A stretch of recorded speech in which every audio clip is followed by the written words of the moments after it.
So the nature of Holy Scripture is something that I wanted to give a few words on, since we're dealing with Genesis and I've got an ongoing scriptural commentary.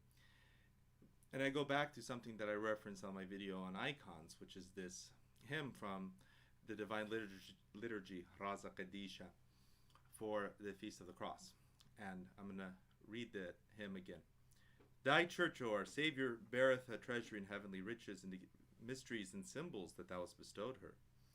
She taketh refuge and hope in them, the great book of thy proclamation, the worship wood of thy cross, and the comely icon of thy humanity. These are great mysteries of her, the church's salvation.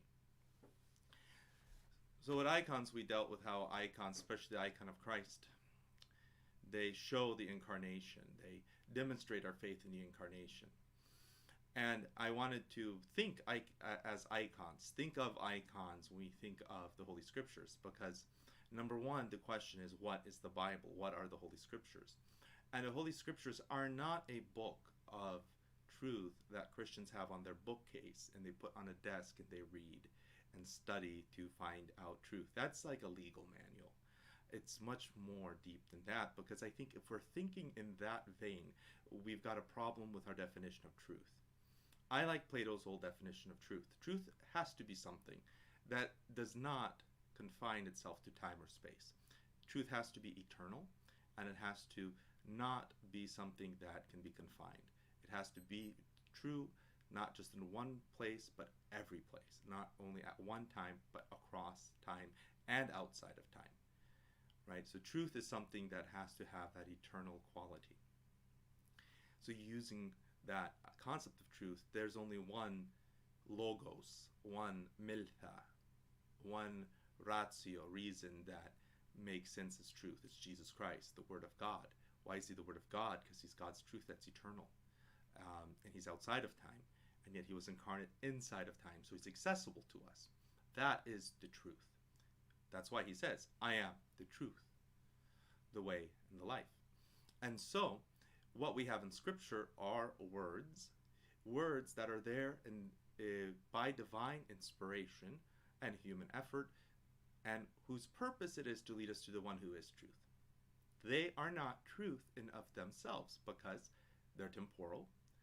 If you jumble up the words, you get something different. So even the way that the Bible's designed tells you that there's a connection to our human existence, and it isn't divine truth in itself, the words on the page. It's who the words on the page point to. So that's why I like to say, no, the Bible isn't infallible. Christ is infallible. And the Bible is the best written incarnation, written icon of him. And this is why icons are important. So there are some icons that are less helpful than others. And what I mean by that is, generally speaking, there are some that are more helpful than others. And for instance, take the now lost icon of Christ that was actually made with Christ putting a cloth to his face and giving it to the emissaries of Abgar of Edessa. That would be a very deeply meaningful icon, right? It actually was made not by hands from Christ. Or take an icon painted by a great saint. So if Mar Yosef Hananishu was an iconographer, his icon would be something special. And on the other end, we can have sacred images that we would probably burn before we would put on our wall. I've seen these sometimes, like there. I remember one icon of the archangels I saw years ago, where the archangels were holding their swords like this, and surrendering. And it was supposed to depict this kind of peace. And it clearly depicted a horrific concept, because the archangels fight against Satan. They fight against evil. They are emissaries of God's order and truth. And to have them surrender, that's not true.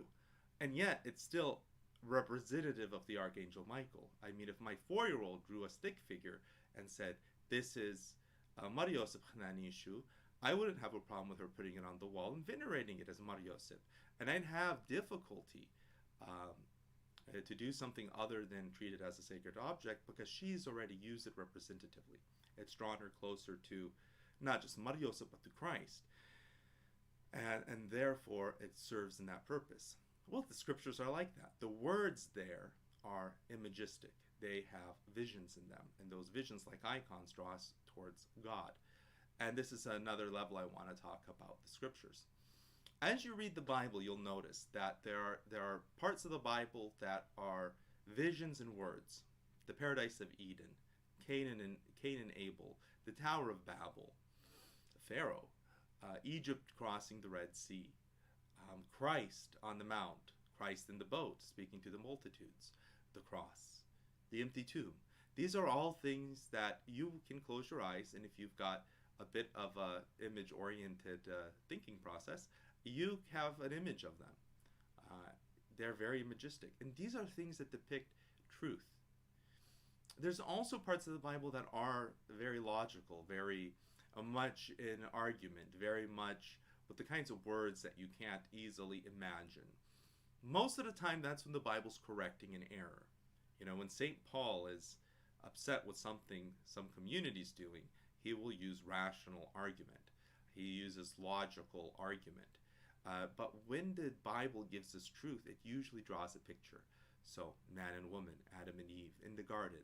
And like a picture, it's one that you can stare at and interpret and interpret. This is telling us something about how truth works. So truth is something eternal. That means, let's take a truth like marriage. So what's marriage?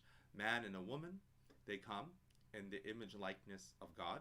So they're ideally with ordered passions, which means that they're Christ-like, having overcome their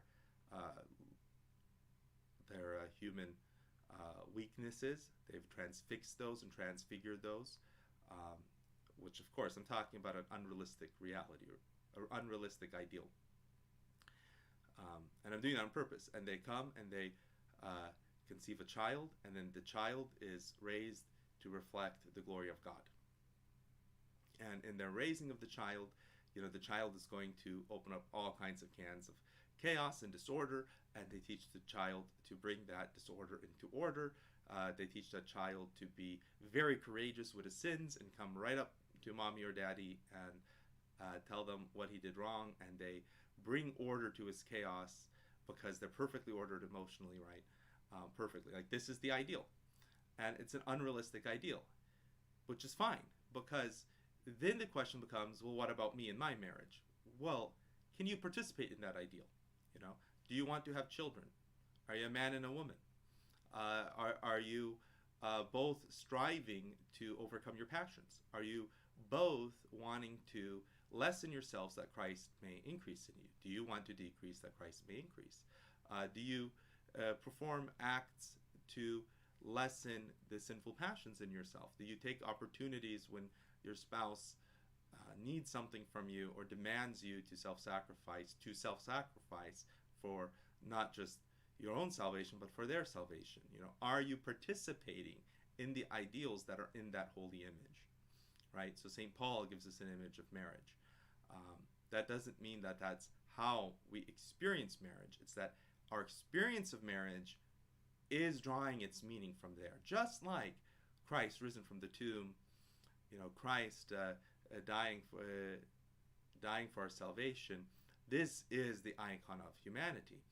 That doesn't mean that that's how I am as a human being, but it does mean that I'm going to have to try, number one, make sure that I don't have anything between me and Christ dying on the cross. So if I decide that, you know, I can lie to someone and cheat them, and that's okay for me, now I've removed myself, and that's going to cause a problem.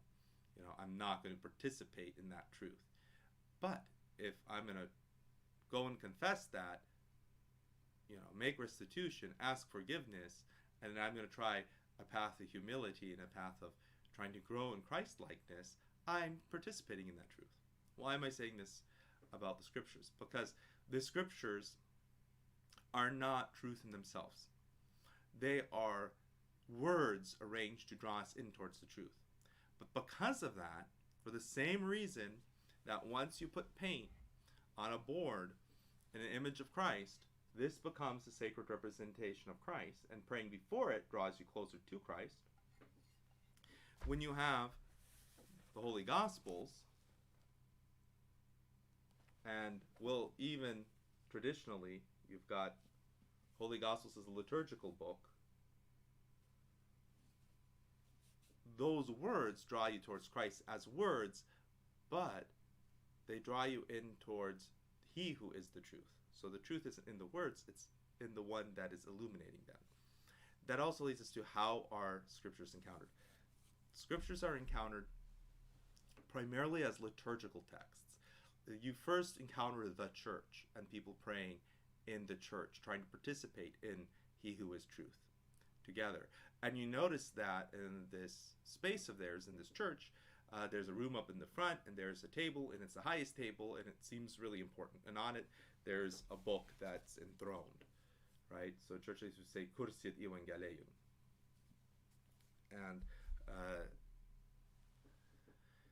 And that book must be very important. So you open it up, and you say, oh, what's in this book? Matthew, Mark, Luke, and John. And it'll be divided up according to the readings of the liturgical year. And then you look, and then the deacon stand, it's got a book of the epistles of St. Paul, and the reader stand has a book of some Old Testament readings.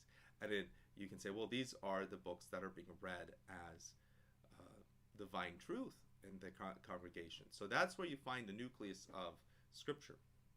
What's interesting is, often in the history of the church, a bound book of the Bible is not that important.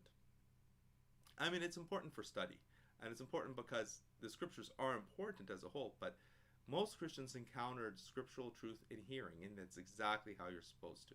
You're not supposed to encounter the Bible primarily by reading it, but by hearing it.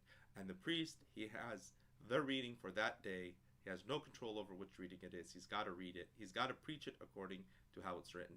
The people have to hear it. Traditionally, it's chanted. What's the important part of chant? It reduces our own decision making in the process. The Bible's imposed on us. We are the receivers. It is the one that is pumping out the information, that is in control. We hear the gospel. You know, I don't read the Bible at church. I proclaim the gospel. The deacon doesn't study St. Paul at church. He proclaims the epistle of St. Paul. The reader doesn't read the Old Testament selections. He proclaims them. Because it's in the hearing that we access the word, and it's specifically within that liturgical life. It presumes that you're there to receive communion. It presumes that you're there every day at daily prayers. It presumes that Christian life. And so you can't remove it from everything else that's part of the icon, that's part of the image of Christian life. And so scriptures finds their truth because they're relating us to the one who is truth. That also means that you have to be very careful when you have your desk version of the Bible. I mean, I've got my desk version of my Bible. I sit here, I read it, I prepare for Sunday with it, but you know, that's very different than when I read the gospel in church and then have to proclaim and have to teach on it. And really my job is to expound, to make clear that which I read. Because I can sit here and even with YouTube, I'm not going to be judged at the same way by God as before the community. Because this here is a person trying to figure out how to approach the Word of God and how to make my mind more receptive to that which I hear. It's training. It's preparation. It's not the encounter with Scripture. You don't encounter Scripture outside the liturgy. You don't encounter Scripture outside the divine office. You don't encounter Scripture as someone who doesn't have daily prayer, a liturgical daily prayer. You know, you have to read the Psalms daily if you're going to make sense of the Scriptures. Because that's presumed. You're not a scriptural Christian if you don't fast Wednesdays, Fridays, and Great Lent, because you're not living the scriptural life. The scriptures come out of that life, right? How did we as Christians have scriptures? Because we had a prayer life. They came together. Even the book of Acts, they're coming together. They don't have all those New Testament books yet. They've just got some of the Old Testament. We don't even know which parts of the Old Testament. You know, Septuagint or Masoretic, which parts. But they're coming together in praying, they're coming together in fasting, they're coming together in the liturgical life. And all that is presumed, and then the scriptures are a part of it. They're a high point of it. You know, they're the only book that really is on the altar, is the book of the Gospels. They're incarnated in the church. But you can't disincarnate them and still call them scriptures. They're not anymore. They're the disincarnated remnant of Christianity, when they're not a part of historic apostolic Christianity anymore. I wanted to say that as we're going forward in the scriptures, and I primarily want to turn our focus now to thinking of the visions, thinking of Eden, of truth statements like God and man and Eden, and then man is shameful, and or Cain and Abel, or Noah, and seeing where there is that depiction of the good and the beautiful for us in the scriptures, the depiction of what it looks like to fall from that, and also understand the logical argument. And when we're there on Sunday, when we're there hearing, use that those images that are drawn for us, that we are supposed to be listeners more than readers. This is supposed to be something for someone with a very good ability to imagine, not just creatively, but imagine such that he's getting the point of why are those readings given to us in that fashion, that we interact with them as hearers, not as studiers who are just trying to break down argumentative logic. That's not going to get you anywhere. You'll just know a whole bunch of thou shalt nots, but you won't know who the truth is, and that's what Scripture is about. So we use it as an icon, and as an icon, it's true because it reveals the one who is truth.